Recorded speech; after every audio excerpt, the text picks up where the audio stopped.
आज हम बात करेंगे रामचंद्र छत्रपति केस की उससे बड़ी सच्चाई पर, जिसमें गोली लगने और खून के सैंपल को लेकर सीबीआई की रिपोर्ट पर गंभीर सवाल उठते हैं।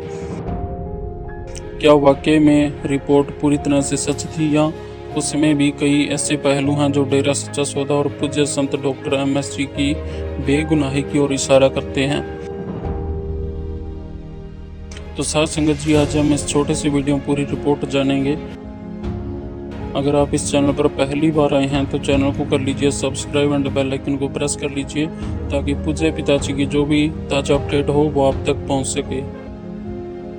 तो साथ संगत जी, जैसा कि आप सभी को पता है कि 2002 में पत्रकार रामचंद्र छत्रपति पर गोली चलाई गई। सीबीआई के रिकॉर्ड के अनुसार उस वक्त उनके शरीर से खून का सैंपल लिया गया और उनकी रिपोर्ट तैयार की गई। साथ संगत जी, आज की बहस लगभग 30 मिनट तक चलती रही। उसमें क्या हुआ, सीबीआई द्वारा रिपोर्ट जो दर्ज की गई है, जो गन का सीरियल नंबर होता है, गन की जो गोली थी वह भी मैच हो रही है बिल्कुल बंदूक के साथ। सीबीआई ने यह भी तर्क रखे हैं कि जो गन की गोली पर जो खून का जो सैंपल है वह रामचंद्र छत्रपति के साथ मैच करता है।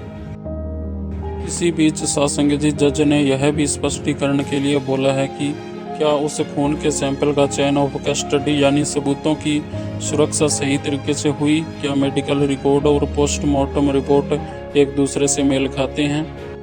कोर्ट ने सख्त आदेश दिए हैं कि जो पोस्टमार्टम की रिपोर्ट है वह अगर मेल खाते हैं, उसके बाद ही इस केस के आगे की जो भी नियम होंगे उस पर फैसला लिया जाएगा। इसी बीच कई बार कोर्ट में भी यह बात सामने आई कि सबूतों को संभालने में गड़बड़ियां हुई हैं। इतनी गोली तो चली, लेकिन खून के सैंपल की रिपोर्ट उतनी क्लियर नहीं है जितना दिखाया गया है। सीबीआई ने अपनी चार्जशीट में गोली और खून के सैंपल को सबूत बनाया, लेकिन बचाव पक्ष यानी डेरा सच्चा सौदा के वकीलों ने बार बार यह कहा कि मेडिकल रिपोर्ट्स में कई जगह अस्पष्टता है। खून के सैंपल और बैलिस्टिक रिपोर्ट आपस में तालमेल नहीं खाती हैं। वो गवाह थे, उनके बयान भी बार बार बदले गए हैं। साथ संगत जी, ऐसे में सवाल यह उठता है कि अगर गोली और खून की रिपोर्ट इतनी मजबूत होती तो गवाहों पर इतना जोर क्यों डाला जाता। यहाँ से साफ संकेत मिलता है कि कानूनी प्रक्रिया का ज़्यादा दबाव बनाया गया है, न कि वैज्ञानिक रिपोर्ट का। कानून की भाषा में जब तक सबूत मजबूत न हो तब तक किसी को दोषी नहीं ठहराया जा सकता है। साथ संगत जी, ये था पूरा विश्लेषण रामचंद्र छत्रपति केस में और गोली और खून की रिपोर्ट का। जितनी गहराई से इस केस को देखा जाए उतनी ही साफ तस्वीर सामने आती है। सबूत कमजोर हैं, रिपोर्ट अधूरी हैं और आखिरकार डेरा सच्चा सौदा की जीत तय है। आपको क्या लगता है, क्या सीबीआई की रिपोर्ट सच थी या फिर उसमें से भी बड़ा खेल छुपा था? कमेंट बॉक्स में अपनी राय जरूर दीजिए।